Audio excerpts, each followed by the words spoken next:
संत अगस्तीन का परिचय। संत अगस्तीन ईसाई धर्म के महान दार्शनिक, धर्मशास्त्री और विचारक थे। वे 354 ईस्वी में थागास्ते, मौजूदा अल्जीरिया में जन्मे और 430 ईस्वी में निधन हुआ। उन्होंने ईसाई धर्म के सिद्धांतों को गहराई से व्याख्यायित किया और पश्चिमी दर्शन पर महत्वपूर्ण प्रभाव डाला। योगदान और विचार। उन्होंने ईश्वर, आत्मा, पाप, उद्धार और सौंदर्य पर महत्वपूर्ण विचार प्रस्तुत किए। उनका मानना था कि ईश्वर ही सत्य, अच्छाई और सौंदर्य का स्रोत है। उन्होंने मूल पाप की अवधारणा को विकसित किया और ईश्वर की कृपा को मोक्ष के लिए अनिवार्य बताया।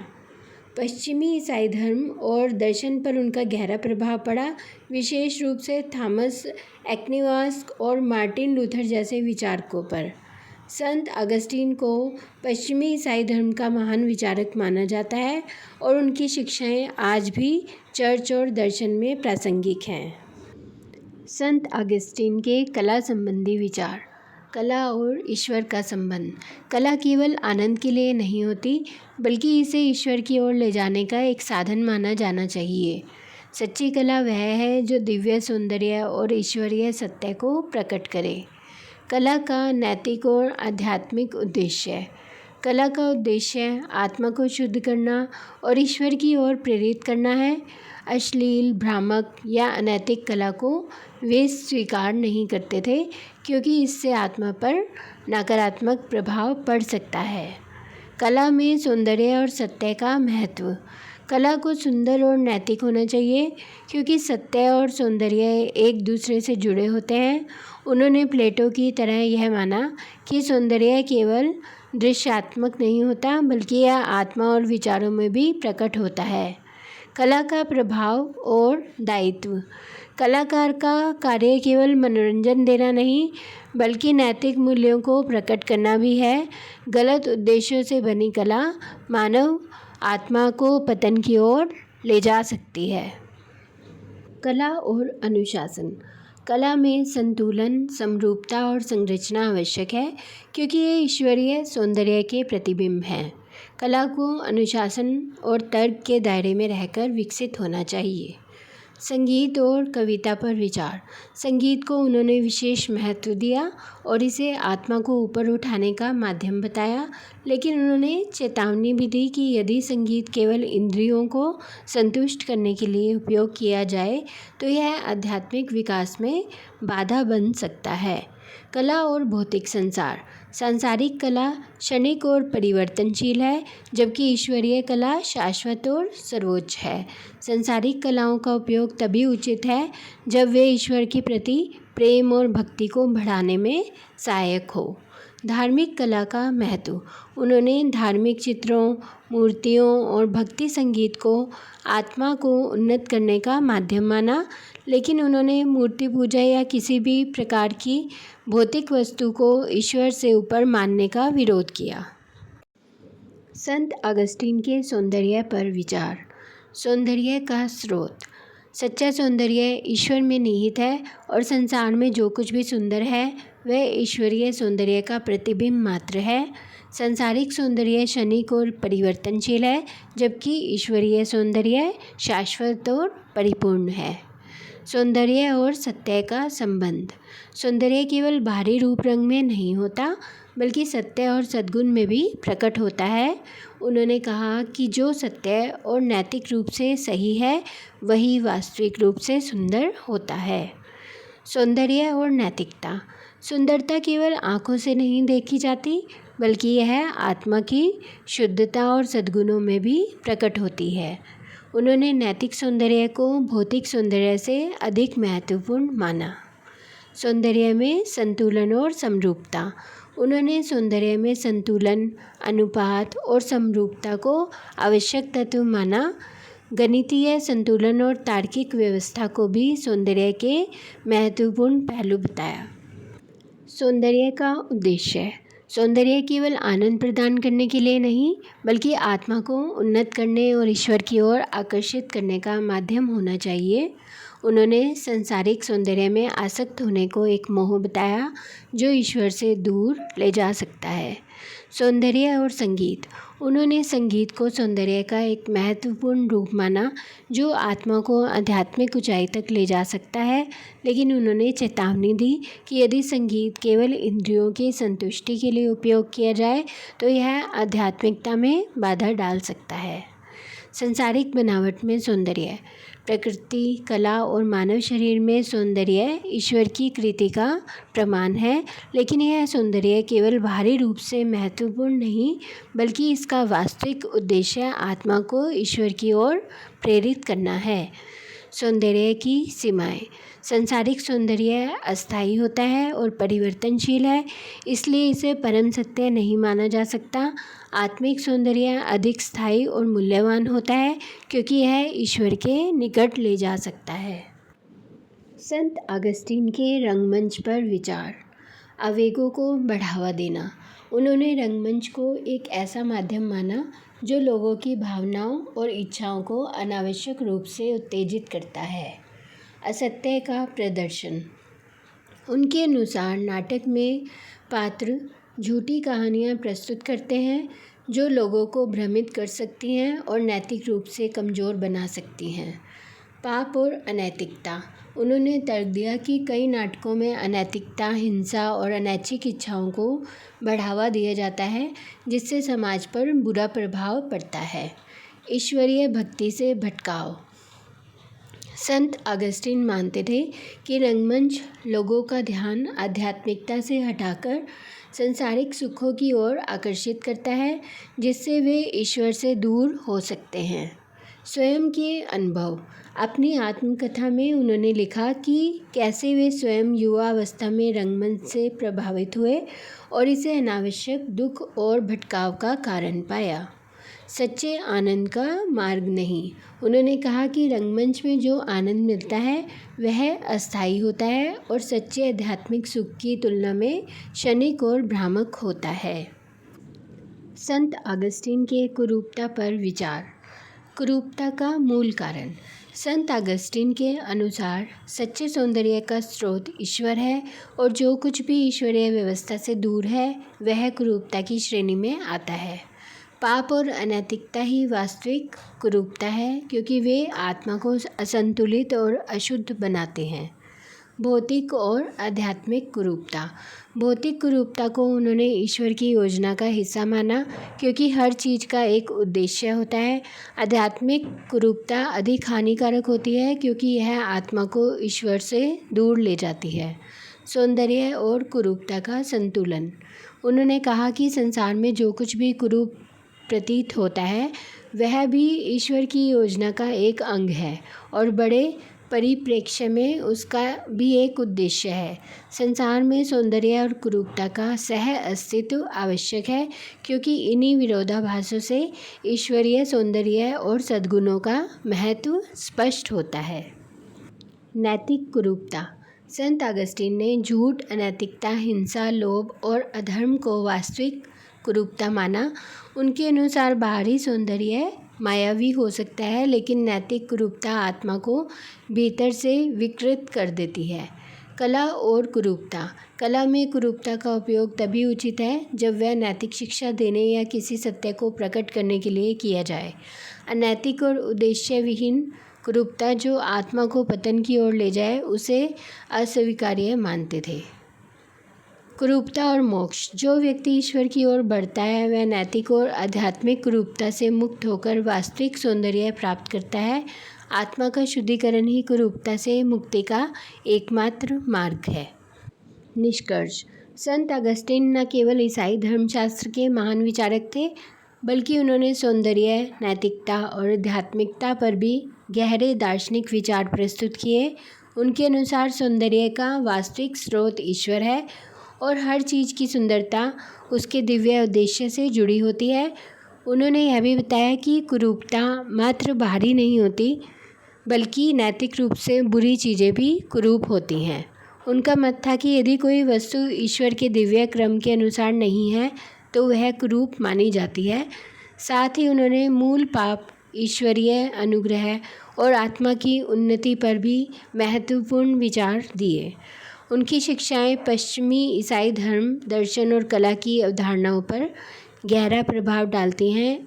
इस प्रकार संत अगस्तीन का दर्शन ईश्वर, सत्य, सौंदर्य और नैतिकता के बीच एक गहरा संबंध स्थापित करता है, जो आज भी धार्मिक और दार्शनिक चर्चाओं में महत्वपूर्ण बना हुआ है। लियोनार्डो दा विंची, इनका जन्म 1452 ईस्वी में इटली में हुआ और इनकी मृत्यु 1519 ईस्वी में हुई। ये बहुमुखी प्रतिभा के धनी थे। ये चित्रकार, वैज्ञानिक, मूर्तिकार, वास्तुकार और अभियंता भी थे। इनको पुनर्जागरण काल के महानतम कलाकारों में से एक माना जाता है। लियोनार्डो के विचार, चित्रकार और दर्पण की उपमा। लियोनार्डो के अनुसार चित्रकार का मस्तिष्क एक दर्पण के समान होना चाहिए। वह वस्तुओं के रंगों व रूपों को ग्रहण करता है, मात्र दृश्यानुकृति नहीं करता, बल्कि उन्हें आत्मसात कर पुनर्निर्माण भी करता है। चित्रकला एक दर्शन है। लियोनार्डो ने चित्रकला को दर्शन शास्त्र माना। चित्रकला में गति, रूप और प्रकृति का अध्ययन होता है। काव्य नैतिक दर्शन है, जबकि चित्रकला प्राकृतिक दर्शन है। चित्रकला बनाम काव्य। चित्रकला प्रकृति के अधिक निकट है। यह मानसिक और शारीरिक दोनों प्रक्रियाओं का परिणाम है। तर्क की कसौटी पर आकारों का निर्माण करती है। मानव आकृति का महत्व। कलाकार को मानव आकृति बनाने में निपुण होना चाहिए। मानव ईश्वर की श्रेष्ठतम रचना है। मानव प्रकृति की व्याख्या कर सकता है। कला में आत्म-मूल्यांकन। कलाकार को अपनी कृतियों का मूल्यांकन करना चाहिए। स्थान, प्रकाश, छाया और संतुलन का ध्यान आवश्यक है। आदर्श कलाकृति अभ्यास से ही संभव है। रेखांकन और वैज्ञानिक अभ्यास। लियोनार्डो के लगभग 13,000 पृष्ठों के अभ्यास रेखांकन उपलब्ध हैं, जिसमें शरीर विज्ञान, यांत्रिकी, कलात्मक सिद्धांतों का समावेश है। ललित कलाओं के अंतर संबंधों पर उनके विचार बहुत गहरे हैं। कला और कल्पना। कला दैवी सृष्टि की पुनर्रचना है। कल्पना, निरीक्षण और संवेग का समन्वय जरूरी है। संवेग के बिना कला निष्प्रभ होती है। कल्पना, निरीक्षण और संवेग आवश्यक है।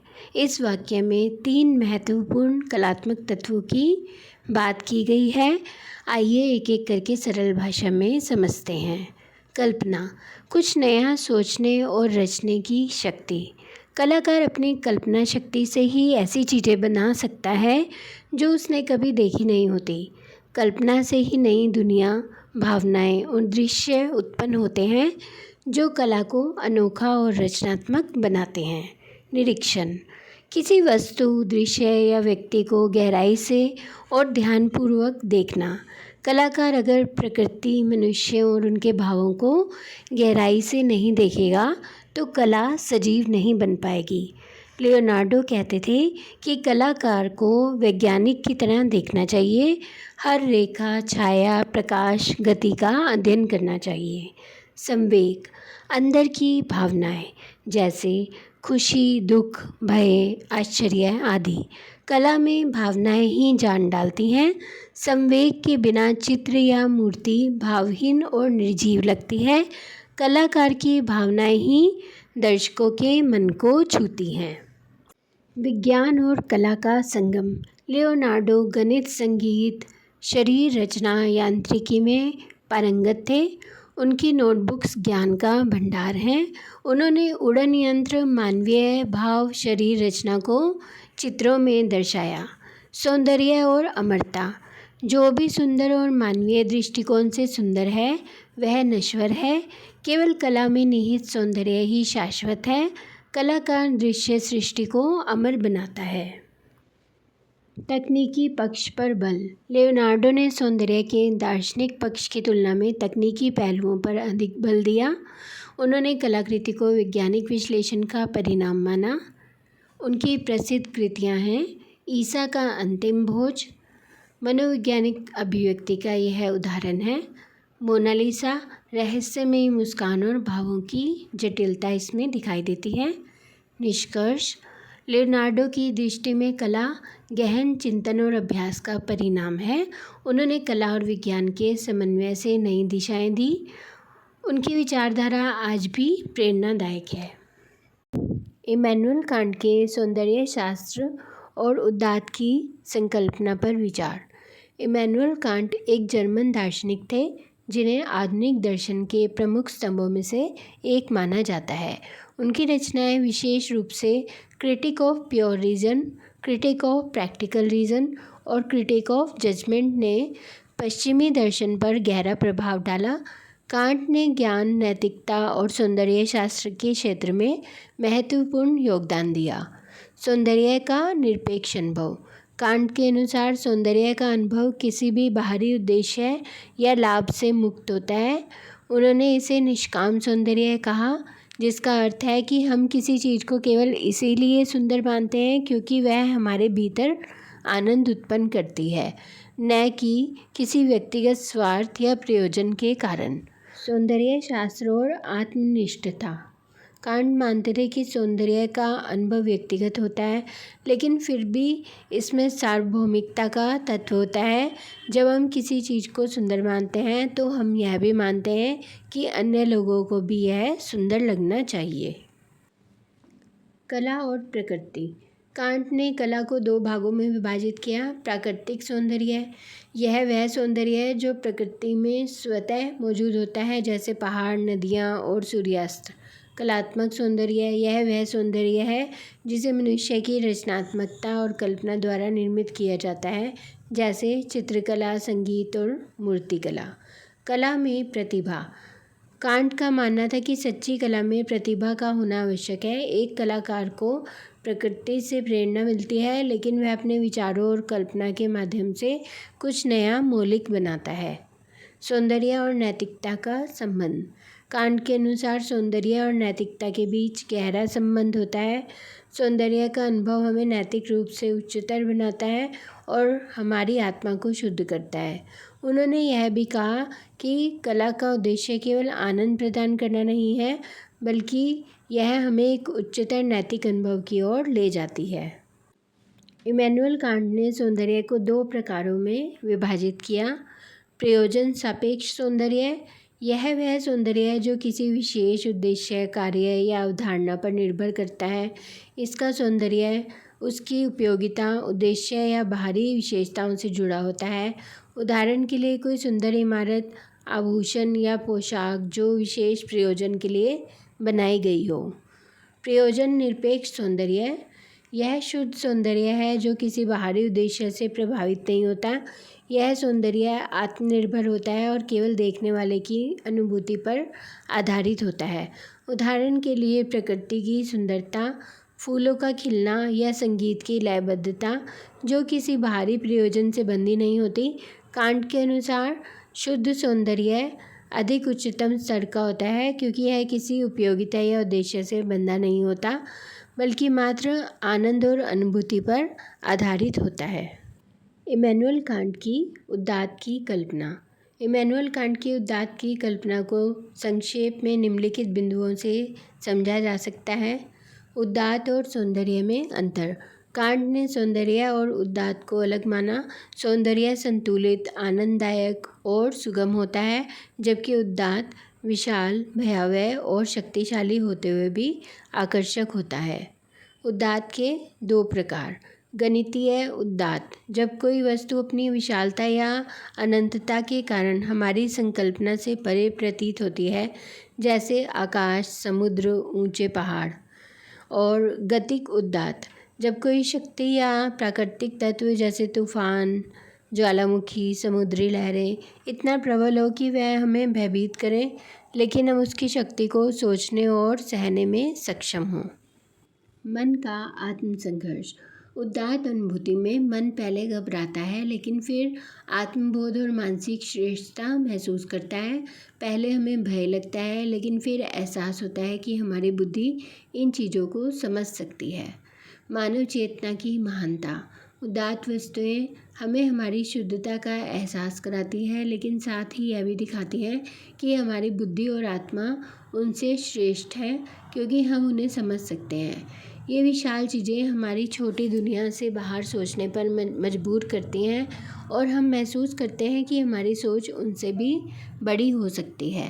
नैतिक प्रभाव। उदात्त हमें आत्मसंयम, विनम्रता और आत्मविकास की ओर प्रेरित करता है, जिससे हम अपनी सीमाओं से परे सोच पाते हैं। कुल मिलाकर कांट के अनुसार उदात्त अनुभव वह है जो विशाल, असीम या शक्तिशाली होते हुए भी हमारी चेतना को विस्तृत और ऊंचा उठाने का कार्य करता है।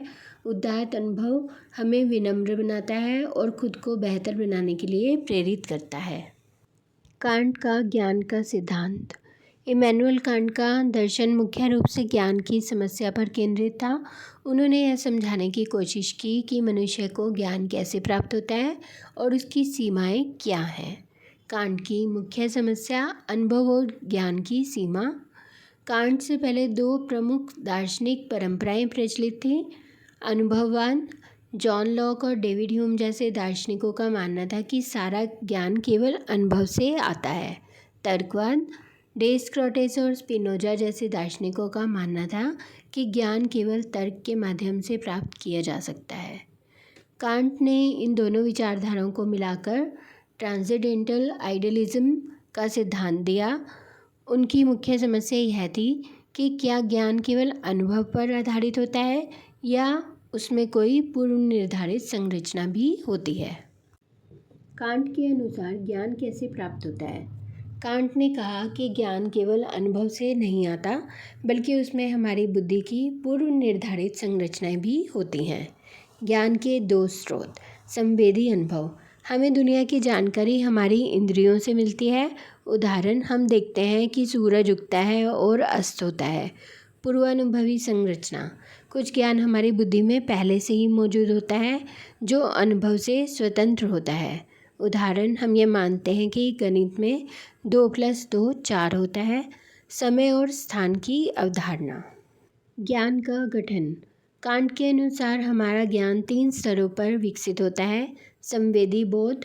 हम अपने अनुभवों को इंद्रियों से ग्रहण करते हैं। स्थान और समय दो ऐसे रूप हैं जिसके माध्यम से हम अनुभव को व्यवस्थित करते हैं। बुद्धि। हमारी बुद्धि अनुभव को विभिन्न श्रेणियों के माध्यम से समझती है, जैसे कारण और प्रभाव, वस्तु और गुण। विवेक। विवेक ज्ञान को और गहराई से समझने की कोशिश करता है, लेकिन इसकी भी सीमाएं होती हैं। कांट ने कहा कि मस्तिष्क बचपन में खाली होता है। इसकी कुछ शक्तियाँ होती हैं। ये 3 शक्तियाँ ज्ञान, क्रिया एवं इच्छा है। इन्हीं के आधार पर उन्होंने बुद्धि को 3 भागों में बांटा है। बुद्धि, जिसका संबंध ज्ञान से होता है। इमैनुअल कांट के अनुसार बुद्धि एक संरचनात्मक शक्ति है जो अनुभव से प्राप्त सूचनाओं को संगठित करके अर्थपूर्ण ज्ञान में बदलती है। निर्णय शक्ति, जिसके आधार पर हमें सुख दुख का ज्ञान होता है, यह क्रिया है। प्रज्ञा, बुद्धि से परे जो कुछ भी हमें अनुभव होते हैं वे प्रज्ञा के अंतर्गत आते हैं। इनका संबंध इच्छा व संकल्प से होता है। इस ज्ञान की व्याख्या प्राय कम ही होती है। प्रज्ञा को कई स्थानों पर तर्क भी कहा जाता है। प्रज्ञा व बुद्धि के बीच दोनों को जोड़ने की तीसरी शक्ति निर्णय शक्ति होती है। कांट ने ज्ञान और अनुभूति के मध्य इसी निर्णय शक्ति की संकल्पना की है। निर्णय 2 प्रकार के होते हैं। सामान्य निर्णय, ये समाज द्वारा बनाए जाते हैं तथा ये नियम होते हैं। इनके अंतर्गत विशेषों को समर्पित कर दिया जाता है। मनमात्मक निर्णय, जब निर्णय किसी विशेष के माध्यम से सामान्य का अन्वेषण करते हुए आगे बढ़ता है तब वह मनमात्मक निर्णय कहा जाता है। मनमात्मक निर्णय हमेशा अपने सामान्य रूप की खोज में रहता है। सौंदर्यमूलक रुचि का संबंध इसी मनमात्मक निर्णय से होता है। सौंदर्यमूलक रुचि को कांट मूल रूप से व्यक्तिगत मानते हैं। कांट की ज्ञान संबंधी समस्या यह थी कि हम दुनिया को पूरी तरह से नहीं जान सकते, बल्कि केवल उतना ही जान सकते हैं जितना हमारी इंद्रियां और बुद्धि हमें समझने में देती है। ज्ञान केवल अनुभव पर आधारित नहीं होता, बल्कि उसमें हमारी बुद्धि की पूर्व निर्धारित संरचनाएं भी होती हैं। वास्तविकता का एक हिस्सा हमारी समझ से परे होता है, जिसे हम कभी प्रत्यक्ष रूप से नहीं जान सकते। शैलिंग के सौंदर्य और कला पर विचार। शेलिंग जर्मन दर्शन शास्त्री थे जिनका सौंदर्य शास्त्र, कला और सौंदर्य पर गहरा प्रभाव पड़ा। उन्होंने कला और सौंदर्य को महज बाहरी रूप से नहीं बल्कि आध्यात्मिक और दार्शनिक दृष्टि से समझने का प्रयास किया। उनके विचार मुख्य रूप से जर्मन आदर्शवाद और रोमांटिक आंदोलन से प्रभावित थे। सौंदर्य शास्त्र पर शेलिंग के विचार। शेलिंग का सौंदर्य शास्त्र वस्तुतः कला दर्शन से जुड़ा हुआ है। उन्होंने इसे इस प्रकार परिभाषित किया: सौंदर्य शास्त्र कला का दर्शन है जिसमें कला को आत्मा की सर्वोच्च अभिव्यक्ति माना जाता है।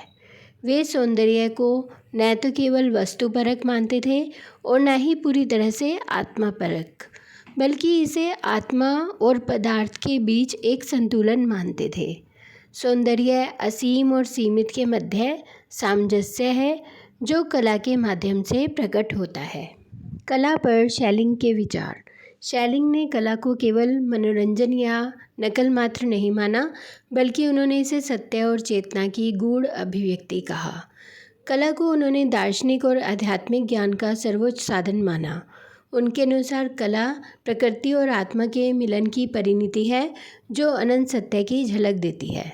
शेलिंग ने कला को वैज्ञानिक ज्ञान से भी ऊंचा स्थान दिया, क्योंकि उनके अनुसार कला वह माध्यम है जो मनुष्य को अनंत सत्य तक पहुंचाती है।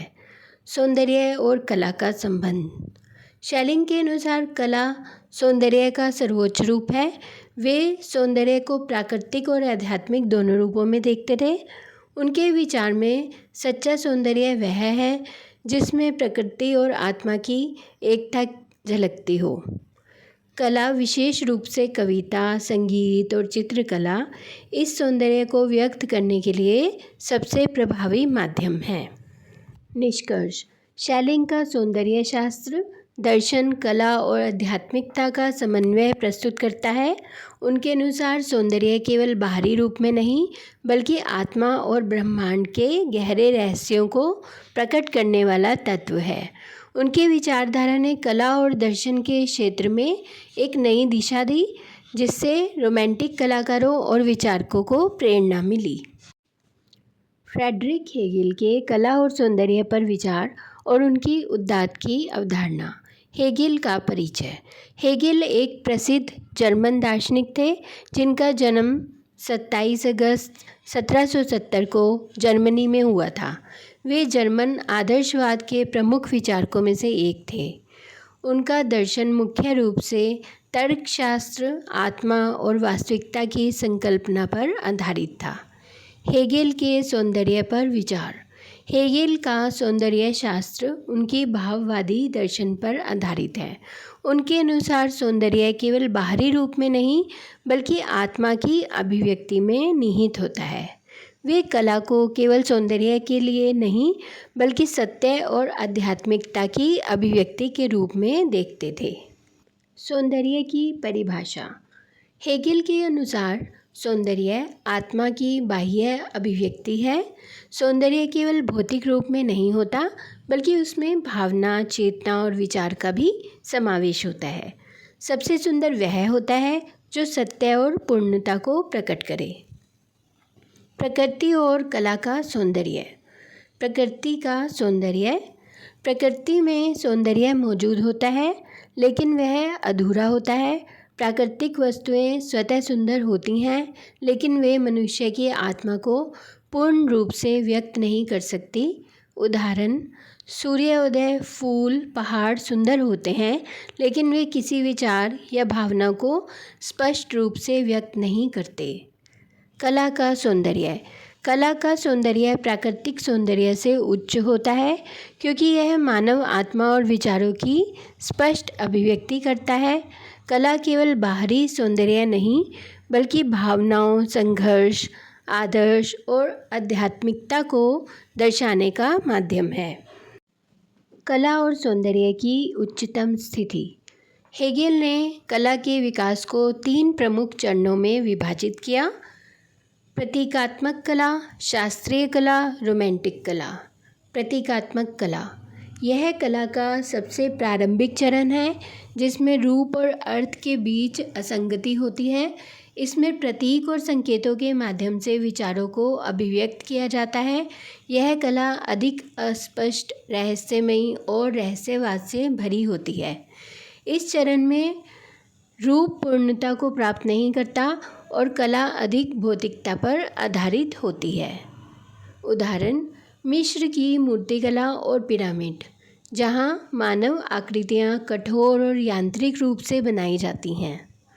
भारतीय मंदिरों की मूर्तियाँ, जो धार्मिक प्रतीकों और रहस्यवादी रूपों से भरी होती हैं। शास्त्रीय कला, इस चरण में कला पूर्ण संतुलन और सौंदर्य की उच्चतम अभिव्यक्ति को प्राप्त कर लेती है। इसमें रूप और अर्थ के बीच पूर्ण सामंजस्य होता है। यह मुख्य रूप से मानव आकृति के माध्यम से आत्मा की पूर्ण अभिव्यक्ति करता है। इसमें स्वाभाविकता और आदर्श रूप को प्राथमिकता दी जाती है। उदाहरण यूनानी मूर्तिकला और चित्रकला, जिसमें मानव शरीर को आदर्श रूप में प्रदर्शित किया जाता है, जैसे कि जियूस, अपोलो, अथीना की मूर्तियाँ। पार्थेनॉन मंदिर, ग्रीस, जिसमें पूर्ण सामंजस्य और अनुपात का उपयोग किया गया। रोमांटिक कला, यह कला आत्मा की आंतरिक भावनाओं और आध्यात्मिकता को अधिक महत्व देती है। इसमें बाहरी सौंदर्य की तुलना में अंतर्जगत भावनाएं और रहस्यवाद अधिक महत्वपूर्ण हो जाते हैं। इसमें रूप और अर्थ के बीच का सामंजस्य टूटने लगता है, क्योंकि आत्मा की गहराई को बाहरी रूप से व्यक्त करना कठिन होता है। इस चरण में कला अधिक व्यक्तिगत, नाटकीय और भावनात्मक हो जाती है। उदाहरण पुनर्जागरण और उत्तर पुनर्जागरण चित्रकला, लियोनार्डो दा विंची की मोनालिसा और माइकल एंजेलो की पिएटा। रोमांटिक साहित्य और कविता, जैसे गोएथे, बायरन और शेक्सपियर की कृतियाँ। संगीत में रोमांटिकता, बीथोवेन और वागनर के संगीत में भावनाओं की तीव्रता। हेगेल की 5 ललित कलाएँ। हेगेल ने 5 प्रमुख ललित कलाओं को परिभाषित किया, जो आत्मा और सौंदर्य की विभिन्न अभिव्यक्तियाँ हैं। स्थापत्य, यह सबसे प्रारंभिक कला है और भौतिकता पर अधिक निर्भर करती है। इसमें सौंदर्य की अभिव्यक्ति भव्य संरचनाओं और भौतिक आकारों के माध्यम से होती है। मिस्र के पिरामिड, ग्रीक मंदिर और गोथिक चर्च इसके प्रमुख उदाहरण हैं। मूर्तिकला, यह स्थापत्य से अधिक विकसित कला है, क्योंकि इसमें मानव रूप को प्रदर्शित किया जाता है। इसमें शरीर और आत्मा का संतुलन देखा जा सकता है, लेकिन यह अभी भी बाहरी रूप पर अधिक केंद्रित रहती है। प्राचीन ग्रीक मूर्तियाँ, जैसे जियूस या एथेना की मूर्तियाँ इसका उदाहरण हैं। चित्रकला, यह मूर्तिकला से अधिक परिष्कृत है, क्योंकि यह भौतिक आकार की बजाय रंग, प्रकाश और छायाओं के माध्यम से भावनाओं को व्यक्त करती है। इसमें अधिक व्यक्तिगत और आंतरिक भावनाएं शामिल होती हैं। पुनर्जागरण काल के चित्र, जैसे लियोनार्डो दा विंची की मोनालिसा या राफेल की कृतियाँ इसके उदाहरण हैं। संगीत, यह पूरी तरह से आत्मा की आंतरिक अभिव्यक्ति है और इसमें भौतिक रूप नगण्य होता है। ध्वनि और लय के माध्यम से भावनाओं को व्यक्त किया जाता है। बीथोवेन और मोजार्ट जैसे संगीतकारों की कृतियाँ हेगेल के अनुसार उच्चतम संगीत कला के उदाहरण हैं। काव्य, हेगेल ने इसे सबसे ऊंची कला माना, क्योंकि यह सीधे भाषा के माध्यम से विचारों और भावनाओं को व्यक्त करती है। इसमें पूर्ण स्वतंत्रता होती है और यह आत्मा के सबसे गहरे स्तर को प्रकट करने में सक्षम होती है।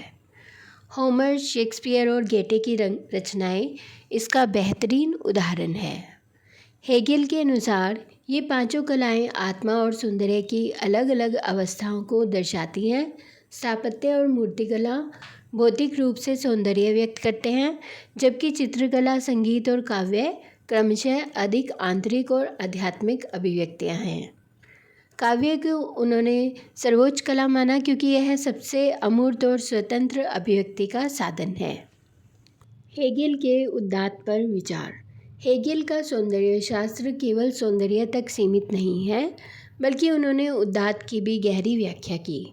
उनके अनुसार उदात्त सौंदर्य से भी उच्चतर स्थिति है, जहाँ कला और अनुभूति भौतिकता से परे जाकर असीम और दिव्यता का अनुभव करती है। उदात्त की परिभाषा। हेगेल के अनुसार उदात्त वह है जहाँ आत्मा भौतिक सीमाओं को तोड़कर अनंत और दिव्यता की ओर बढ़ती है। यह सौंदर्य से अधिक गहरी भावना को जन्म देता है। यह मात्र आकर्षक नहीं बल्कि महान और प्रभावशाली होता है। इसमें मनुष्य की छोटी सीमाओं का अतिक्रमण करके ब्रह्मांडीय शक्ति और रहस्य की अनुभूति होती है। सौंदर्य और उदात्त का अंतर। सौंदर्य एक सुंदर चित्र जो मन को प्रसन्न करता है। उदात्त एक विशाल पर्वत श्रृंखला जिसे देखकर व्यक्ति विस्मित हो जाता है और अपनी लघुता का अनुभव करता है। उदात्त के स्रोत। प्रकृति में उदात्त। हेगेल के अनुसार प्राकृतिक दृश्य कभी कभी इतनी विशालता, शक्ति और रहस्य प्रकट करते हैं कि वे उदात्त अनुभव कराते हैं। उदाहरण, विशाल महासागर की लहरें जो अपनी शक्ति से डर और विस्मय उत्पन्न करती हैं। तूफान, ज्वालामुखी, आकाशगंगा जो अनंत और रहस्यमय लगते हैं। कला में उदात्त। हेगेल के अनुसार कुछ कलाएं सौंदर्य से ऊपर उठकर उदात्तता को प्रकट करती हैं। यह कला भौतिक सीमाओं को तोड़कर दिव्यता और आत्मा की महानता को व्यक्त करती हैं। उदाहरण, माइकल एंजेलो की मूर्तियां जो केवल सुंदर ही नहीं बल्कि एक महाकाव्य की भावना उत्पन्न करती हैं। रोमांटिक चित्रकला, जहां भावनाओं और विचारों की गहराई को दिखाया जाता है। भारतीय मंदिरों की भव्यता जो ईश्वर की असीमता का अनुभव कराती है। साहित्य और दर्शन में उदात्त। महाकाव्य और महान साहित्य उदात्तता का उदाहरण होते हैं। उदाहरण, महाभारत, गीता, शेक्सपियर की रचनाएं, गोएथे के फाउस्ट, ये केवल सुंदर नहीं बल्कि गहरी और व्यापक अनुभूति कराते हैं। हेगेल के अनुसार सत्य क्या है? हेगेल, जो कि एक प्रसिद्ध जर्मन दार्शनिक थे, उन्होंने सत्य को पारंपरिक दृष्टिकोण से अलग तरीके से समझाया। सरल शब्दों में उनके विचार इस प्रकार हैं। वस्तु और विचार की एकता। हेगेल के अनुसार सत्य तब होता है जब किसी वस्तु और उसके बारे में हमारे विचार में पूर्ण मेल होता है, यानी जब कोई चीज़ अपने वास्तविक स्वरूप में होती है और हम उसे उसी रूप में समझते हैं तो वह सत्य है। उदाहरण के लिए, एक सच्चा मित्र वह है जो मित्रता के सभी गुणों को पूर्ण रूप से दर्शाता है। विकासशील प्रक्रिया। हेगेल ने सत्य को स्थिर नहीं बल्कि एक निरंतर विकसित होने वाली प्रक्रिया माना। उनके अनुसार विचार और वास्तविकता के बीच का संबंध समय के साथ विकसित होता है और इस विकास के माध्यम से हम पूर्ण सत्य की ओर बढ़ते हैं। समग्रता में सत्य। हेगेल का मानना था कि किसी भी चीज़ का पूर्ण सत्य केवल उसे अलग थलग देखने में नहीं होता बल्कि उसे संपूर्ण प्रणाली या समग्रता में समझने से प्राप्त होता है। यानी किसी भी तत्व का सत्य उसकी पूरी प्रणाली में उसकी भूमिका और संबंधों को समझने पर निर्भर करता है। अभिव्यंजनावाद क्या है? अभिव्यंजनावाद एक कला, साहित्य और संगीत से जुड़ा आंदोलन है जिसमें कलाकार बाहरी यथार्थ की तुलना में आंतरिक भावनाओं और अनुभवों को अधिक महत्व देते हैं। इसका उद्देश्य बाहरी दुनिया का सटीक चित्रण करने के बजाय व्यक्ति की आंतरिक भावनाओं, मानसिक स्थिति और विचारों को प्रकट करना होता है। मुख्य विशेषताएं। भावनाओं की प्रधानता। कलाकार अपने विचारों और भावनाओं को गहराई से व्यक्त करते हैं। वास्तविकता का विरूपण। कला और साहित्य में यथार्थ को बदलकर प्रस्तुत किया जाता है जिससे भावनाओं की तीव्रता बढ़ सके। तेज रंग और नाटकीयता। चित्रकला में गहरे और तीव्र रंगों का उपयोग होता है। अलौकिक और रहस्यमयी तत्व। इसमें अक्सर काल्पनिक और अंतररंजित दृश्य होते हैं। मानव पीड़ा और संघर्ष। मनुष्य की आंतरिक उलझनों, अकेलेपन और समाज से संघर्ष को दर्शाया जाता है। बेनादितो क्रोचे और स्वतंत्र सौंदर्य शास्त्र की स्थापना। बेनादितो क्रोचे एक प्रमुख इतालवी दार्शनिक, इतिहासकार और सौंदर्य शास्त्री थे। वे आदर्शवाद के समर्थक थे और कला तथा सौंदर्य शास्त्र पर अपने मौलिक विचारों के लिए प्रसिद्ध हैं।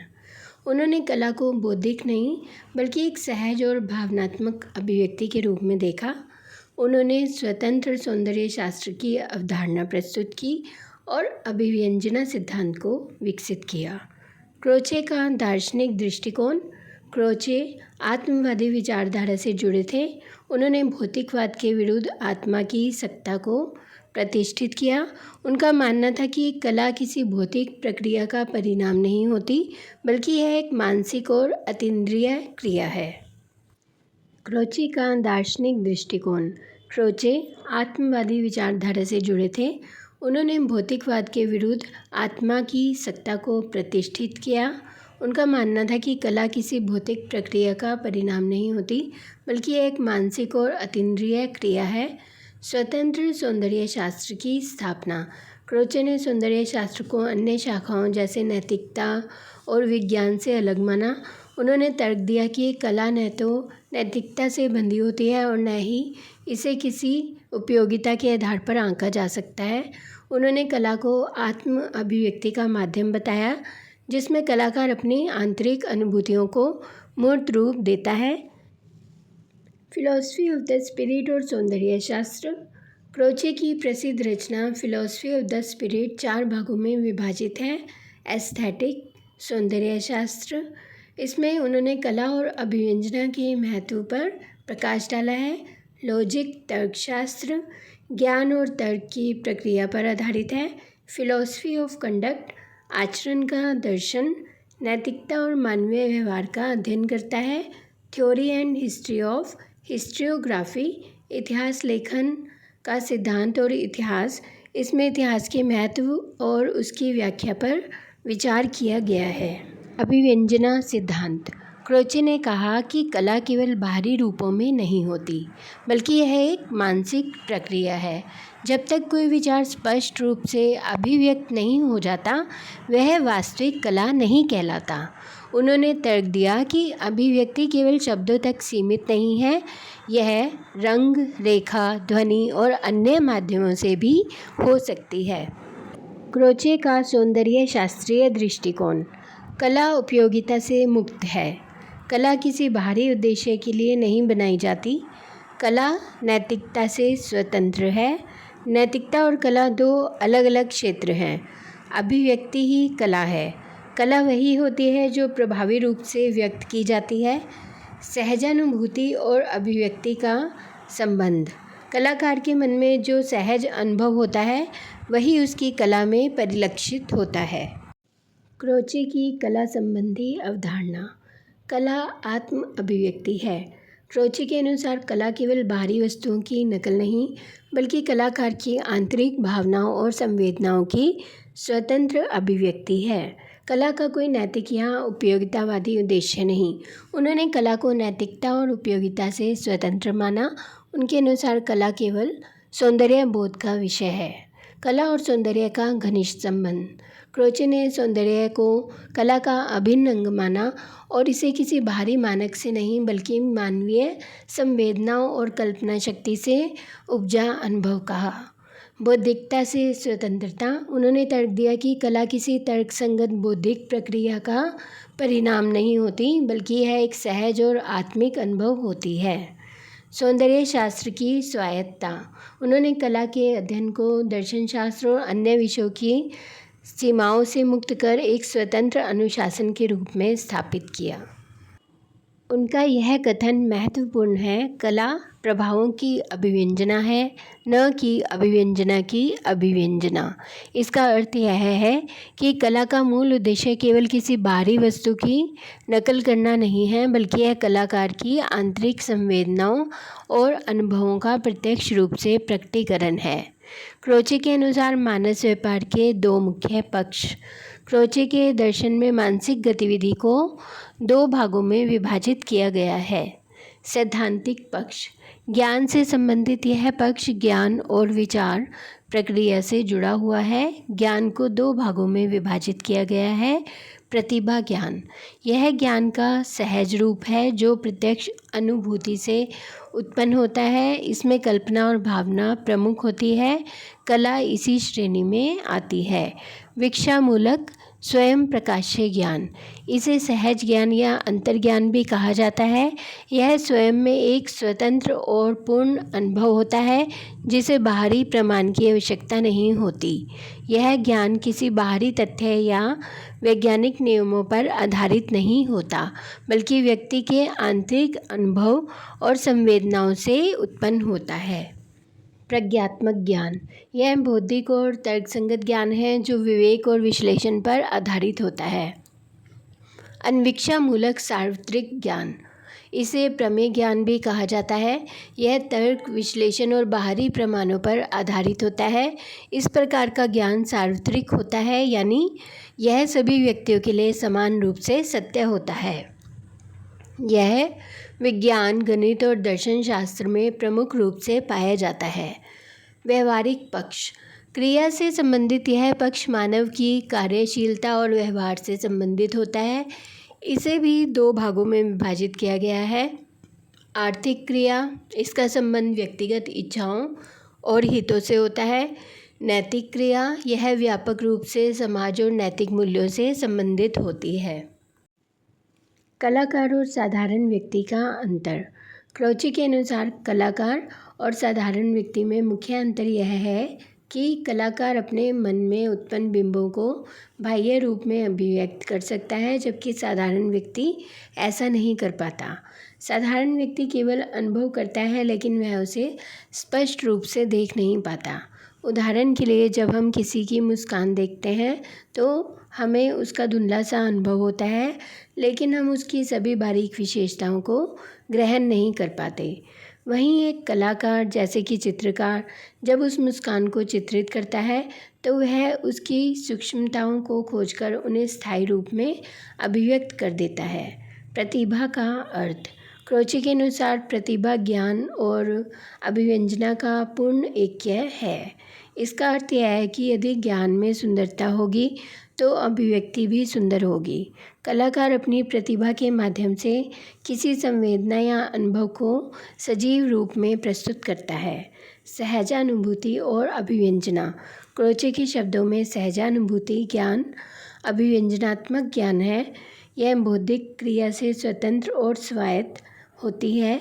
यह यथार्थ, अयथार्थ, स्थान, काल जैसी द्वंद्वात्मक धारणाओं से परे होती है। क्रोचे के सौंदर्य संबंधी प्रमुख विचार, सौंदर्य और कला एक ही चीज़ है। क्रोचे के अनुसार सौंदर्य और कला में कोई अंतर नहीं है। सौंदर्य केवल कला के माध्यम से व्यक्त होता है, इसलिए कला ही सौंदर्य का वास्तविक रूप है। सौंदर्य कोई भौतिक तथ्य नहीं है। सौंदर्य किसी विशेष रंग या ध्वनि या आकृति में निहित नहीं होता। यह बाहरी वस्तुओं में नहीं, बल्कि हमारे आंतरिक अनुभवों और भावनाओं में मौजूद होता है। सौंदर्य कोई नैतिक या वैज्ञानिक अवधारणा नहीं है। सौंदर्य को नैतिकता या उपयोगिता से नहीं जोड़ा जा सकता। यह किसी सिद्धांत या वैज्ञानिक नियम से परिभाषित नहीं होता। सौंदर्य बौद्धिक या तर्कसंगत ज्ञान नहीं है। सौंदर्य को किसी दार्शनिक या वैज्ञानिक तर्क से नहीं समझा जा सकता। यह तर्क नहीं, बल्कि भावना और अंतर्ज्ञान का विषय है। सौंदर्य स्वाभाविक और व्यक्तिगत होता है। प्रत्येक व्यक्ति सौंदर्य को अपनी भावना और संवेदनशीलता के अनुसार अनुभव करता है। कोई सार्वभौमिक या स्थिर सौंदर्य मानदंड नहीं हो सकते। निष्कर्ष, क्रोचे की सौंदर्य शास्त्र की दृष्टि में सौंदर्य केवल एक मानसिक और आत्मिक अनुभूति है। यह किसी वस्तु या दृश्य में पहले से मौजूद नहीं होता, बल्कि कलाकार या देखने वाले की कल्पना और अभिव्यक्ति के माध्यम से अस्तित्व में आता है। इसलिए वे कहते हैं सौंदर्य बोध ही सौंदर्य है। क्रोचे के अनुसार कला सहज ज्ञान या अंतर्ज्ञान की अभिव्यक्ति है, न कि किसी बाहरी वस्तु का अनुकरण। उनके अनुसार अभिव्यक्ति ही सौंदर्य है। यदि अभिव्यक्ति सफल नहीं तो सौंदर्य भी नहीं। कला कला के लिए होती है, इसका कोई नैतिक या सामाजिक उद्देश्य नहीं है। सौंदर्य आत्मा में होता है। बाह्य वस्तुएं स्वयं सुंदर नहीं होती, बल्कि कलाकार की कल्पना उन्हें सौंदर्य प्रदान करती है। अतः कलाकार की आंतरिक संवेदनाओं की पूर्ण और प्रभावी अभिव्यक्ति है। Roger fry. पूरा नाम रॉजर एलियट फ्राई। जन्म 14 दिसंबर 1886 लंदन। मृत्यु 9 सितंबर 1934। प्रसिद्धि कला समीक्षक, चित्रकार, सौंदर्य शास्त्र के विचारक। संबंधित आंदोलन ब्लूम्सबरी समूह। विशेषता उन्होंने फ्रांस के पोस्ट इम्प्रेशनिस्ट कलाकारों जैसे सेजान, वान गो, गोंग आदि को इंग्लैंड में पहली बार प्रमुखता से प्रस्तुत किया। रॉजर एलियट फ्राई के कला और सौंदर्य पर विचार। कला की आत्मनिर्भरता। रॉजर फ्राई का मानना था कि कला को किसी भी बाहरी उद्देश्य जैसे नैतिकता, शिक्षा या प्रचार से नहीं जोड़ा जाना चाहिए। कला अपने आप में एक उद्देश्य है और उसका मूल्य उसकी आंतरिक संरचना और सौंदर्य में है। Art is an expression of imaginative life, not a commentary on real life. रूपात्मकता का सिद्धांत। फ्राई ने कला को समझने के लिए एक नया दृष्टिकोण दिया जिसे रूपात्मकता कहा जाता है। उनका मानना था कि कला की सुंदरता उसका विषय नहीं, बल्कि उसकी रचना, रंग, रेखाएं, बनावट आदि से उत्पन्न होती है। जब कोई दर्शक इन रूपात्मक तत्वों से जुड़ता है तो वह सौंदर्य का अनुभव करता है। उदाहरण वैन गो की पेंटिंग स्ट्रे नाइट को देखें। उनका प्रभाव केवल इसलिए नहीं होता क्योंकि वह रात का चित्रण है, बल्कि उसकी घूमती लहराती रेखाएं और गहराई दर्शक के भीतर भावनात्मक प्रतिक्रिया उत्पन्न कर देती है। कला और यथार्थ का अंतर। फ्राई ने स्पष्ट किया कि कला जीवन का अनुकरण नहीं है। कला एक स्वतंत्र सृष्टि है जो यथार्थ से प्रेरणा लेकर कल्पना और संवेदना के रूप में नए रूपों में सामने आती है। सौंदर्य का अनुभव। रॉजर फ्राई का मानना था कि जब हम किसी कलाकृति को पूर्ण भावनात्मक रूप से अनुभव करते हैं तो वह सौंदर्य बोध कहलाता है। यह अनुभव कल्पना, संवेदना और मनोविज्ञान से जुड़ा होता है और व्यवहारिक जीवन से ऊपर उठकर होता है। यह अनुभव निष्काम होता है, उसमें लालच, लाभ या उद्देश्य नहीं होता। The aesthetic emotion is pure and contemplative, distinct from practical emotion. कलाकार की भूमिका। फ्राई के अनुसार कलाकार अपनी भीतरी भावनाओं को रूपों और रंगों में बदलता है। वह केवल संसार का अनुकरण नहीं करता, बल्कि अपना दृष्टिकोण, अनुभूति और कल्पना दर्शाता है। कलाकार सौंदर्य को रचता है, उसे खोजता नहीं। निष्कर्ष रॉजर फ्राई का सौंदर्य शास्त्र आधुनिक कला की ओर एक बड़ा कदम था। उन्होंने कला को सिर्फ बाहरी दृश्य नहीं, बल्कि आंतरिक रूप और भाव का गहन अनुभव बताया। उनका विचार था कि सौंदर्य एक मानसिक अनुभूति है जो कलाकृति के रूपात्मक तत्वों के माध्यम से उत्पन्न होती है। वे यह मानते थे कि कला जीवन की नकल नहीं, बल्कि आत्मा की रचना है। Leo Tolstoy. पूरा नाम लियो निकोलाएविच टॉल्स्टॉय। जन्म 9 सितंबर 1828, यासनाया पोलियाना, रूस। मृत्यु 20 नवंबर 1910। पहचान महान रूसी लेखक, समाज सुधारक, नैतिक विचारक और धार्मिक चिंतक। Leo Tolstoy. लियो टॉल्स्टॉय एक प्रसिद्ध रूसी लेखक, विचारक और दार्शनिक थे। वे वॉर एंड पीस तथा आना कैरेनिना जैसे महाकाव्यात्मक उपन्यासों के लिए विश्वविख्यात हैं।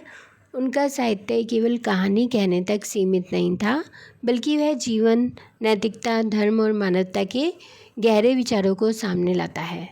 टॉल्स्टॉय ने अपने जीवन के उत्तरार्ध में अहिंसा, सादगी और मानवीय करुणा को जीवन का लक्ष्य माना और इन्हीं सिद्धांतों के आलोक में उन्होंने कला एवं सौंदर्य पर अपनी विशिष्ट दृष्टि विकसित की। टॉल्स्टॉय के कला पर विचार। कला का उद्देश्य भावना का संप्रेषण। टॉल्स्टॉय के अनुसार कला केवल मनोरंजन या सौंदर्य प्रदर्शन नहीं है, बल्कि यह एक सशक्त संचार माध्यम है। कलाकार जब कोई भावना गहराई से महसूस करता है और उसे अभिव्यक्त करता है तो वह कला बन जाती है। कला आत्मा की आवाज़। कला का जन्म केवल तकनीक या कौशल से नहीं होता, बल्कि हृदय और आत्मा की सच्ची अनुभूति से होता है। यह आत्मा की भाषा है जो सीधे दूसरी आत्मा से बात करती है। कला का नैतिक उद्देश्य। टॉलस्टॉय मानते हैं कि कला का नैतिक मूल्य सबसे अधिक महत्वपूर्ण है। कोई भी कलाकृति तभी श्रेष्ठ है जब वह मानवता, प्रेम, करुणा और नैतिकता को प्रेरित करती हो। कला और वर्ग भेद। उन्होंने उस कला की आलोचना की जो केवल उच्च वर्ग के लिए बनी हो। सच्ची कला संवर्जन के लिए होती है, न कि कुछ चुनिंदा लोगों के लिए। कला के प्रकार। युगीन कला। यह कला किसी विशेष समय, युग या सामाजिक पार्श्वभूमि से उत्पन्न होती है। इसमें उस युग के मूल्य, विचारधारा, संघर्ष और चेतना की अभिव्यक्ति होती है। जैसे भारतीय स्वतंत्रता संग्राम काल की कला, रविंद्रनाथ की रचनाएं, प्रगतिवादी साहित्य आदि। सामान्य कला। यह कला किसी विशेष युग, समाज या उद्देश्य से बंधी नहीं होती। यह मानवीय भावनाओं और सामान्य जीवन से प्रेरित होती है। उदाहरण: प्रेम, प्रकृति, अकेलापन, मृत्यु आदि विषयों पर आधारित कविताएं और चित्र। निम्न कोटि की कला। यह कला न तो भावनात्मक गहराई रखती है, न नैतिक उद्देश्य और न ही सौंदर्य। इसका उद्देश्य केवल मनोरंजन या व्यापार होता है। यह अक्सर सतही, दोहरावदार और प्रचारात्मक होती है। कला सिद्धांत मूल्यांकन। भावना की अनुभूति। कला का मूल स्रोत मनुष्य की भीतर से उठने वाली भावना है। जब कोई व्यक्ति गहराई से कुछ अनुभव करता है, जैसे प्रेम, करुणा, पीड़ा, उत्सव, क्रोध, तो उसकी यह भावनात्मक ऊर्जा अभिव्यक्ति की राह तलाशती है। यही ऊर्जा जब शब्द, रंग, संगीत या स्वरूप में ढलती है तो कला का जन्म होता है। भावना ही कला की आत्मा होती है। बोधगम्यता। कोई भी कलाकृति तब तक प्रभावशाली नहीं मानी जाती जब तक कि दर्शक या श्रोता द्वारा समझी न जा सके। इसका मतलब यह नहीं कि वह सरल हो, लेकिन वह इतनी सहज होनी चाहिए कि उसमें छिपा भाव दर्शक तक पहुंच सके। यदि कला केवल कलाकार की दुनिया में ही सीमित रह जाए और समाज से संवाद न करे, तो वह अधूरी कला कहलाएगी। अभिव्यक्ति की अनिवार्य आंतरिक प्रेरणा।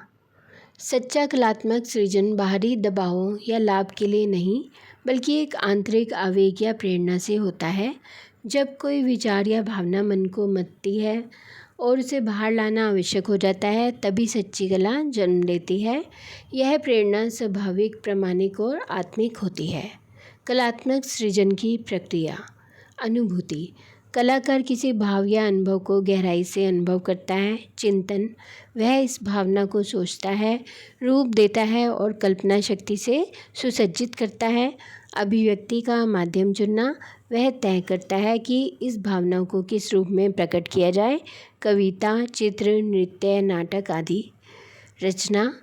वह उस भावना को शब्द, रंग, संगीत आदि के माध्यम से सृजनात्मक रूप देता है। संप्रेषण। अंतिम कला रचना को दर्शकों तक पहुंचाया जाता है। सौंदर्य पर टॉलस्टॉय के विचार। सौंदर्य मात्र दृश्य नहीं, अनुभव है। टॉलस्टॉय ने सौंदर्य को इंद्रिय सुख या सजावट तक सीमित नहीं माना। उनके अनुसार सौंदर्य वह है जो आत्मा को गहराई से छू ले। सौंदर्य और नैतिकता का संबंध। वे कहते हैं कि जो कलाकृति नैतिक विकास नहीं करती, वह सुंदर नहीं हो सकती। नैतिक सौंदर्य ही वास्तविक सौंदर्य है। सौंदर्य का उद्देश्य। आत्मिक शुद्धि। टॉलस्टॉय के अनुसार सौंदर्य का कार्य मनुष्य को भीतर से ऊंचा उठाना है। अनुभूतात्मिक एकता का सिद्धांत। यह टॉलस्टॉय का मौलिक विचार है कि art is successful when it evokes in the receiver the same feeling that the artist once experienced. यानी कलाकार और दर्शक के बीच एक अनुभूति की एकता स्थापित होती है। यदि दर्शक उस कला को देखकर या सुनकर वही भावना महसूस करते हैं जो कलाकार ने अनुभव की थी, तो वह कला सत्य और शुद्ध मानी जाती है। इस सिद्धांत के मुख्य तत्व। भावों का सजीव संप्रेक्षण। कलाकार की आत्मा में जो भाव है, वही बिना किसी बाधा के दर्शक तक पहुँचे। सामूहिक भावनात्मक अनुभव। यह कला समाज में एकता, सहानुभूति और नैतिक चेतना फैलाने का माध्यम बनती है। नकल नहीं, सजीव संप्रेक्षण। कला का उद्देश्य किसी वस्तु की हूबहू नकल नहीं, बल्कि उसके भीतर छिपे भाव और सार का संप्रेक्षण है। निष्कर्ष। लियो टॉलस्टॉय और रॉजर फ्राई दोनों ने कला और सौंदर्य पर गंभीर विचार प्रस्तुत किए हैं, परंतु उनके दृष्टिकोणों में स्पष्ट अंतर है। टॉलस्टॉय के अनुसार कला भावना की संप्रेक्षण प्रक्रिया है, जिसमें कलाकार अपनी अंतरात्मा की अनुभूति को समाज के समक्ष प्रस्तुत करता है। वे मानते हैं कि सच्ची कला वह है जो मानवता की सेवा करे, नैतिक मूल्यों को बढ़ावा दे और प्रेम व करुणा की भावना को प्रसारित करे। उनके लिए कला का उद्देश्य केवल सौंदर्य नहीं, बल्कि आत्मा को स्पर्श करने वाली अनुभूति है। दूसरी ओर रॉजर फ्राई का दृष्टिकोण कला के सौंदर्यात्मक पक्ष पर केंद्रित है। उन्होंने कला को एक दृश्य अनुभव माना, जिसमें रंग, रेखा, रूप और संरचना की भूमिका प्रमुख होती है। फ्राई के अनुसार कला का सौंदर्य वस्तु में नहीं, बल्कि दर्शक की आंतरिक अनुभूति में होता है। इस प्रकार जहाँ टॉलस्टॉय कला को नैतिक अनुभूति का माध्यम मानते हैं, वहीं फ्राई उसे रूपात्मक सौंदर्य की अभिव्यक्ति के रूप में देखते हैं। सिगमंड फ्राइड आधुनिक युग के महानतम मनोचिकित्सक थे। ये पहले वैज्ञानिक थे जिन्होंने मन की अंतरम ग्रंथियों को सुलझाने के प्रयत्न किए। मनुष्य का प्रत्येक व्यवहार उसका मन ही है, इनका मानना था। हमारे मानसिक विचार ही बाह्य क्रिया के रूप में प्रकाशित होते हैं।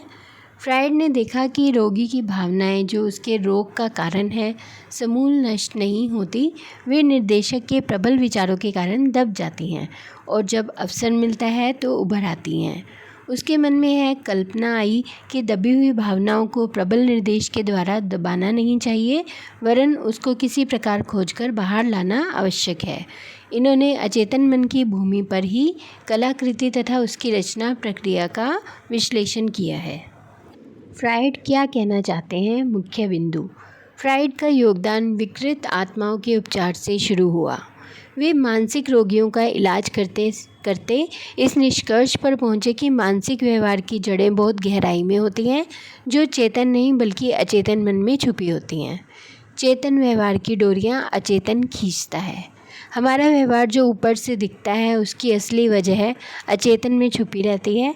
यानी हमारे निर्णय, भावनाएं और समस्याएं अक्सर हम खुद नहीं समझते, क्योंकि वे अदृश्य अचेतन प्रेरणाओं से संचालित होते हैं। अचेतन मन फ्राइड की खोज का केंद्र। फ्राइड ने मन की गहराइयों में उतरने की एक विशेष विधि, मुक्त साहचर्य, अपनाई, जिससे उन्होंने अचेतन मन की परतों को समझने की कोशिश की।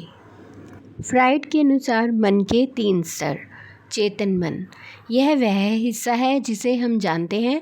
सोच, विचार, निर्णय, ध्यान, इंद्रियों की जानकारी आदि यहीं होते हैं। इसका नियंत्रण हम स्वयं करते हैं और हम इसके लिए जिम्मेदार महसूस करते हैं। अर्धचेतन, चेतनोन्मुख मन, इसमें भावनाएं, यादें और इच्छाएं होती हैं जो अभी तो दिखाई नहीं देती, लेकिन किसी भी समय चेतन मन में आ सकती हैं, जैसे कोई भूली बात अचानक याद आ जाना। अचेतन मन, यह सबसे गहरा और छिपा हुआ भाग है।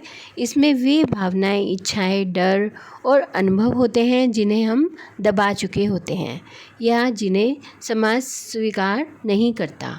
हमारे असामान्य व्यवहार, सपने और रोगों की जड़ें यहीं होती हैं। फ्राइड के विचार। अचेतन की महत्ता। फ्राइड ने सिद्ध किया, जो घटनाएं हमें अनायास लगती हैं, वे वास्तव में हमारे अचेतन मन के कारण होती हैं। जीवन में अचेतन का प्रभाव चेतन से कहीं अधिक होता है। इच्छा का दमन और कुंठा। जब कोई इच्छा पूरी नहीं हो पाती तो व्यक्ति या तो उसे समझकर छोड़ सकता है या दबाकर रखता है। जब इच्छाएं बार बार दबाई जाती हैं तो वे अचेतन में जाकर बस जाती हैं और बाद में हमारी सोच, व्यवहार और निर्णयों को गुप्त रूप से नियंत्रित करती हैं। यही दबी हुई इच्छा कुंठा बन जाती है। मन की तुलना नाट्यशाला से। फ्राइड ने मन के 3 स्तरों को रंगमंच से जोड़ा। चेतन मन, जहाँ विचार अभिनय करते हैं और चले जाते हैं। अचेतन मन, जहाँ विचार तैयार होते हैं पर सामने नहीं आते। अर्धचेतन मन, जो दोनों के बीच आता जाता है। दमित विचार नष्ट नहीं होते। जो भावनाएं दबा दी जाती हैं वे नष्ट नहीं होती, वे भीतर से व्यक्तित्व के खिलाफ षड्यंत्र करती रहती हैं और मानसिक रोग, कुचेष्टाएं या स्वप्नों के रूप में बाहर आती हैं। स्वप्नों की उत्पत्ति। हमारे सपने भी इन्हीं दमित इच्छाओं की उपज होते हैं। स्वप्न हमारी अचेतन की भाषा में वह कहते हैं जो हम जागते हुए नहीं कह पाते। कला और स्वप्न का विश्लेषण। फ्रायड ने कला, स्वप्न और विचारों के विश्लेषण से बताया कि कला भी अचेतन की एक अभिव्यक्ति है। कामवृत्ति ही मूल प्रेरणा है। फ्रायड का मानना था कि जीवन की सारी साधनाओं का मूल स्रोत कामवृत्ति है, जो बचपन से ही मनुष्य में होती है। जीवन की दो विरोधी प्रवृत्तियाँ। आत्मरक्षा हमें सुरक्षित करती है, कामवृत्ति सुख की ओर खींचती है। इन दोनों में जीवन भर संघर्ष चलता रहता है। सिगमंड फ्रायड ने व्यक्तित्व संरचना सिद्धांत और ईडियस ग्रंथि के बारे में विस्तार से बताया है। आइए इस अंश को सरल तरीके से समझते हैं। दमन और कुंठा का संबंध। जब कोई इच्छा सामाजिक या नैतिक कारणों से पूरी नहीं हो पाती तो ईगो इसे दबा देता है। यह दबाव जब अत्यधिक हो जाता है तो इच्छा अचेतन में जाकर कुंठा का रूप ले लेती है। फ्रायड के अनुसार चेतना के 3 अंग हैं। इड, यह मन का अचेतन भाग है। इसमें जन्मजात सहज प्रवृत्तियाँ और इच्छाएं होती हैं, जैसे भूख, प्यास, कामेच्छा आदि। यह केवल सुख सिद्धांत के आधार पर कार्य करता है, यानी अभी और यहीं सुख चाहिए, चाहे परिणाम कुछ भी हो। इसका कार्य है तनाव से मुक्ति और तत्काल संतोष। ईगो, यह व्यक्ति का चेतन मन है। यह यथार्थ सिद्धांत पर आधारित होता है। इड की इच्छाओं को नियंत्रित करके उन्हें वास्तविकता के अनुरूप अभिव्यक्त करता है। यह नैतिकता, सामाजिक नियम और तर्क के आधार पर निर्णय लेता है। दमन का कार्य भी ईगो ही करता है। सुपर ईगो, यह मन का नैतिक और आत्मनियंत्रण वाला हिस्सा होता है, जिसे हम अंतरात्मा भी कह सकते हैं। यह माता पिता, समाज और संस्कृति से सीखे गए नैतिक आदर्शों को दर्शाता है।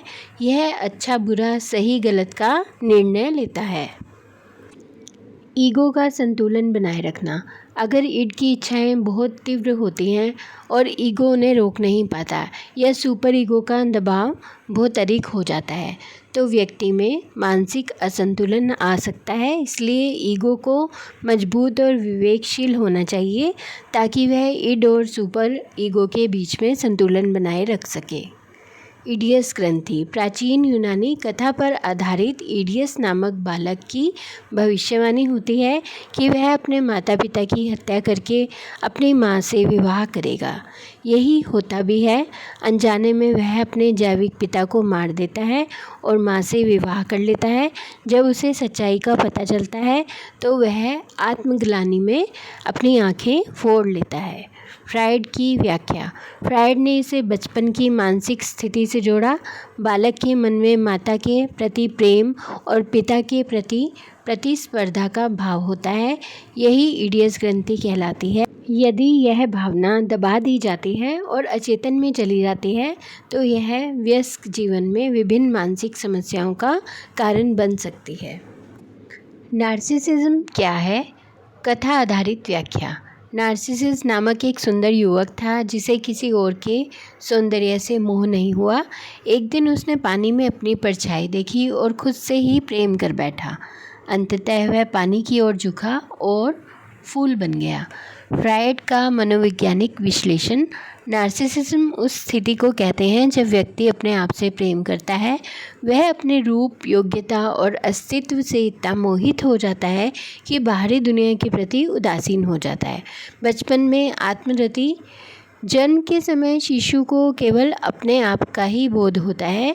उसे न बाहरी दुनिया का ज्ञान होता है और न ही किसी अन्य से भावनात्मक जुड़ाव। जैसे जैसे शिशु बड़ा होता है उसका प्रेम बाहरी वस्तुओं या व्यक्तियों पर केंद्रित होने लगता है। अत्यधिक नार्सिसिज्म के परिणाम। अगर आत्मरति अधिक बढ़ जाए तो मानसिक संतुलन बिगड़ सकता है। व्यक्ति अलगाव, आत्ममुग्धता और सामाजिक असमंजस्य का शिकार हो सकता है। ऊर्ध्वाकरण। यदि आत्मरति की काम ऊर्जा को सही दिशा में मोड़ दिया जाए, जैसे कला, साहित्य, विज्ञान में लगाना, तो यह रचनात्मक बन सकती है। जैसे रोकी हुई ऊर्जा अगर उचित रास्ते पर बहाई जाए तो वह शक्ति बन जाती है।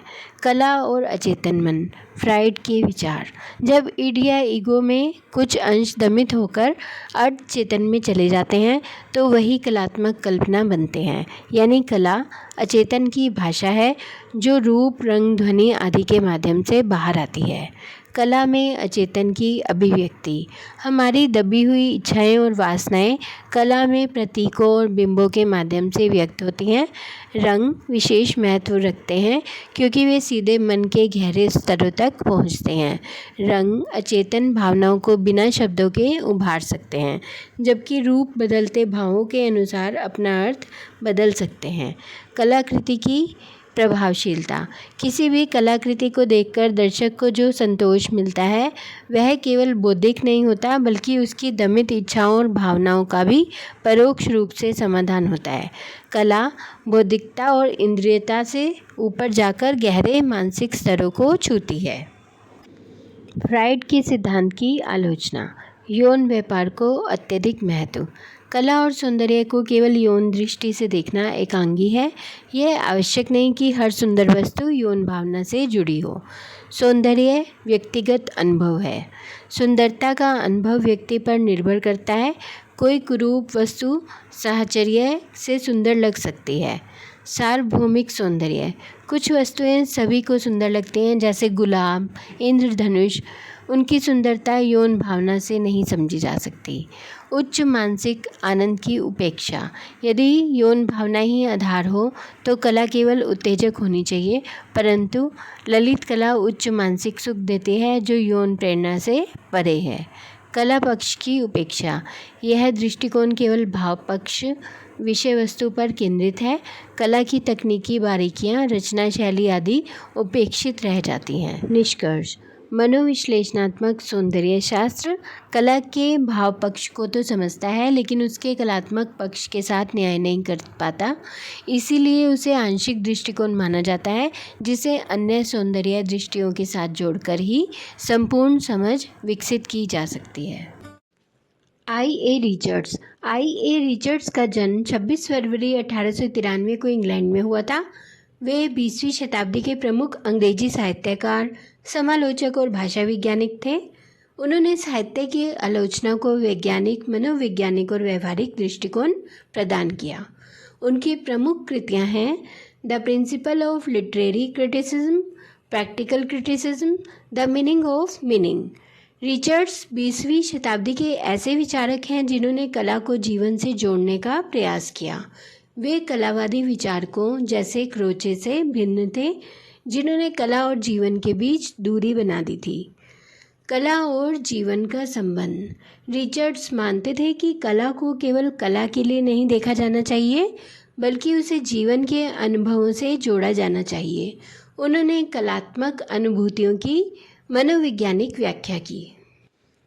मूल्य और नैतिकता का दृष्टिकोण। I.A. रिचर्ड्स का मानना है कि मूल्य सार्वभौमिक नहीं होते, बल्कि व्यक्ति, समाज और समय के अनुसार बदलते रहते हैं। किसी एक व्यक्ति के लिए जो मूल्य पुण्य या सही हो सकते हैं, वे मूल्य किसी अन्य के लिए पाप या गलत हो सकते हैं। इसीलिए अच्छे बुरे का कोई निश्चित और स्थायी आधार नहीं है। हमारे रुचि, संसाधन और परिस्थिति के अनुसार वस्तुओं का महत्व बदलता रहता है। कला में नैतिक मूल्य जरूरी हैं, पर उन्हें लचीले ढंग से समयानुसार बदलना चाहिए। रिचर्ड्स इस बात को मानते हैं कि कला को नैतिकता से आरोपित नहीं करना चाहिए, क्योंकि कला के मूल्य आत्मानुभूति और संतुष्टि से जुड़े होते हैं। कला और जीवन का संबंध। रिचर्ड्स ने आर्ट फॉर आर्ट्स सेक, कला केवल कला के लिए के सिद्धांत का विरोध किया। उनका मानना है कि कला का संबंध जीवन के अनुभवों से होता है। कला न तो पूरी तरह काल्पनिक होती है और न ही यथार्थ की हूबहू नकल। कला जीवन के अनुभवों को परिष्कृत और सुसंवेदित रूप से प्रस्तुत करती है। कला को जीवन से अलग मानना एक संकुचित दृष्टिकोण है। रिचर्ड के अनुसार महान कला वही है जो मानवीय भावनाओं, करुणा और संवेदना को प्रकट करती है, जैसे सुख दुख, संघर्ष, प्रेम, आशा आदि। सौंदर्यानुभूति।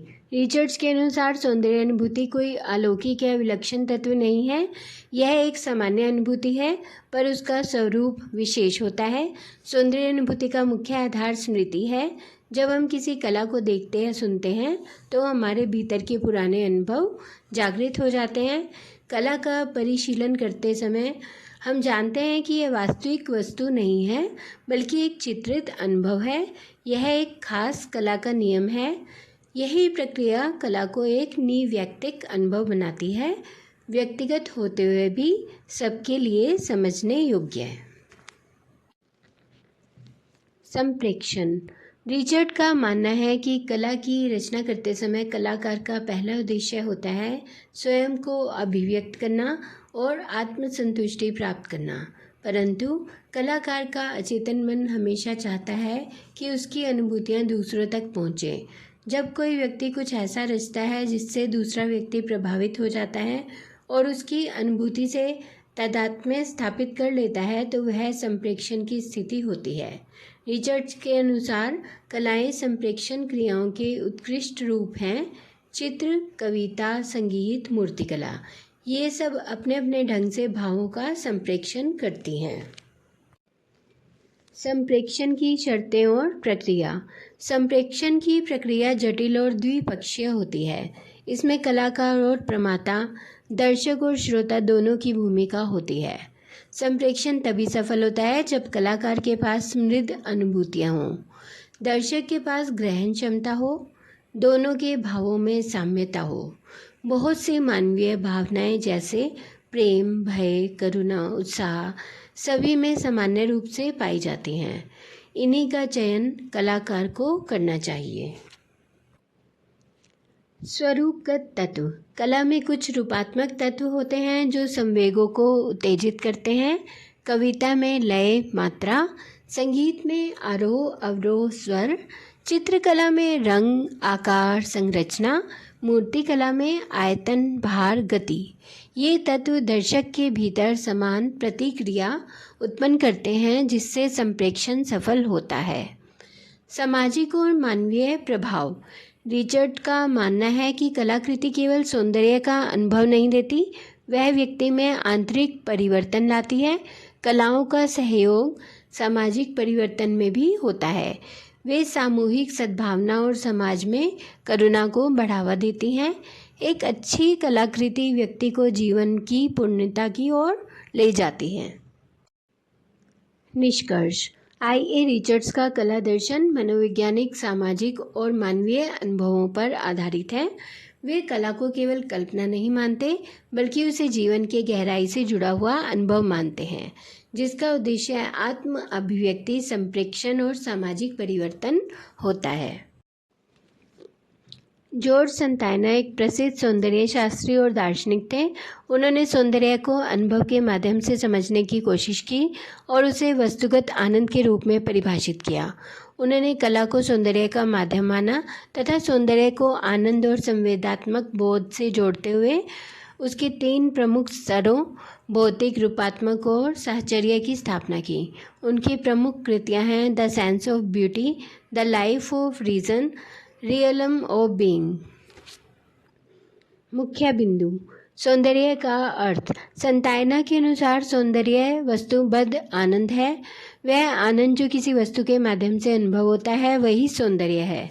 सौंदर्य एवं आनंद। सौंदर्य और आनंद पर्यायवाची हैं, परंतु कलात्मक आनंद विशुद्ध, निव्यक्तिक और संवेदात्मक होता है, जो अन्य इंद्रियजन्य आनंदों से भिन्न है।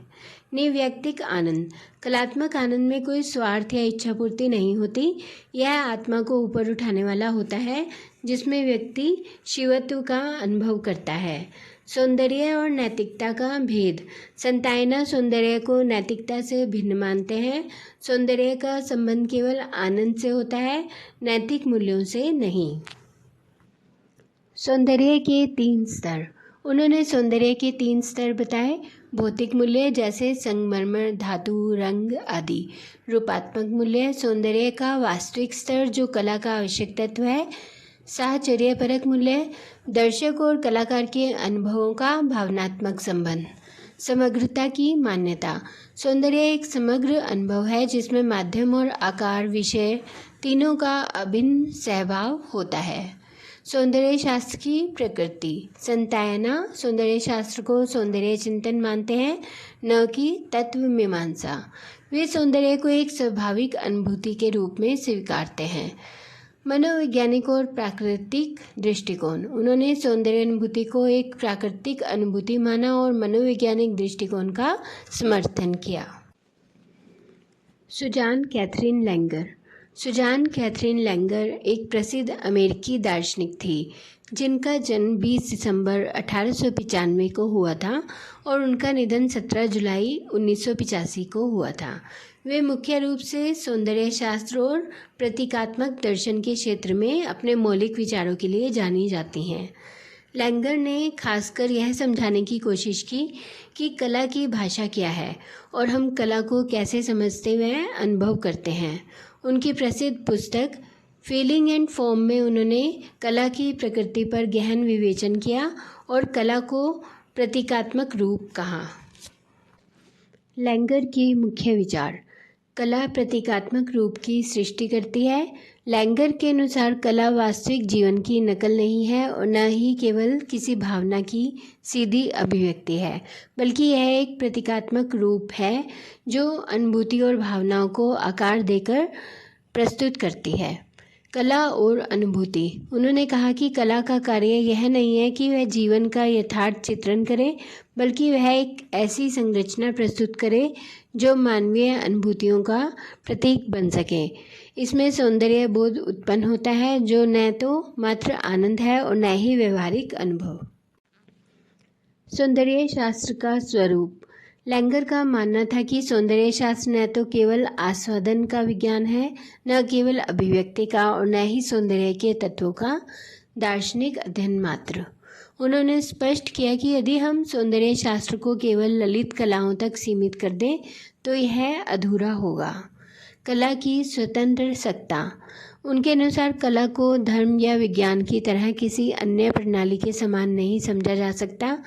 वह मस्तिष्क की सृजनात्मक प्रक्रिया का स्वतंत्र अनुभव है। यह दर्शक के मन में सौंदर्य का संप्रेक्षण करती है जिससे कलाकृति एक जीवंत संवाद बन जाती है। दर्शक की भूमिका। लैंगर ने यह भी माना कि सौंदर्य अनुभूति कलाकृति में नहीं बल्कि दर्शक के अनुभव में होती है। कलाकृति केवल एक माध्यम है, वास्तविक संवेदना दर्शक के भीतर जन्म लेती है। निष्कर्ष। सुजान लैंगर ने सौंदर्य शास्त्र के क्षेत्र में एक नई दिशा दी। उन्होंने कला को न केवल भावनाओं की झलक माना बल्कि उसे मानवीय अनुभूतियों की जटिल भाषा भी कहा।